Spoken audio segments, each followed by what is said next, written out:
பார்க்க போகிறோம் 10th மேத்ஸில் சாப்டர் 1 எக்ஸசைஸ் 1.1 தேர்ட் சம் பார்க்க போகிறோம். கொஸ்டின் என்ன கொடுத்தாங்க, எ ரிலேஷன் இஸ் கிவன், அதாவது ரிலேஷன் கொடுத்துருக்காங்க. நம்ம என்ன கண்டுபிடிக்க போகிறோம், டொமைன் என்ன, ரேஞ்ச் என்ன. நம்மளுக்கு என்ன தேவை, ஒய்யோட வேல்யூ, எக்ஸோட வேல்யூ கொடுத்தா நம்மளுக்கு என்ன தேவை, ஒய்யோட வேல்யூ தேவை. ஒய்க்கு என்ன கண்டிஷன் கொடுத்துருக்காங்க, y equal to x plus 3. X என்ன கொடுத்துருக்காங்க பாருங்கள், 0 1 2 3 4 5. அப்போ எக்ஸுக்கு போகலாம் என்ன போட போகிறோம், 0 போட போகிறோம். இதில் போய் அப்ளை பண்ணுங்கள். Y equal to x plus 3 இல்லை எக்ஸுக்கு என்ன போட போகிறோம், 0 + 3. அப்போ எக்ஸு 0வாக இருக்கும்போது ஒய் என்னவாக இருக்குது, 3ஆக இருக்குது. அதே மாதிரி எக்ஸுக்கு பதில் 1 போடுங்க. இப்போ ஒய் ஈக்குவல் டு என்ன வரும், 1 + 3 ஆன்சர் என்ன வரும், 4. அதே மாதிரி 2. அப்போ 2 என்ன வரும், ஒய் ஈக்குவல் டு 2 + 3 ஆன்சர் என்ன வரும், 5. அதே மாதிரி எக்ஸ் ஈக்குவல் டு 3 போடுங்க. அப்போ ஒய் ஈக்குவல் டு 3 + 3 ஆன்சர் என்ன வரும், 6. அப்போ எக்ஸ் ஈக்குவல் டு 4 போடுங்க.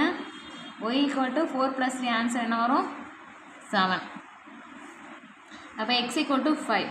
அப்போ ஒய் ஈக்குவல் டு 5 + 3 ஆன்சர் என்ன வரும், 8. அப்போ ஒய் ஈக்குவல் டு 8. நம்ம ஆரோ டயக்ராம் போட்டுக்கோங்க. எக்ஸ் என்னென்ன வேல்யூ இருக்கும் பாருங்க, 1 2 3 4 5. எக்ஸு 0வாக இருக்கும்போது ஆன்சர் ஒய் என்ன கிடச்சிருக்கு, 3.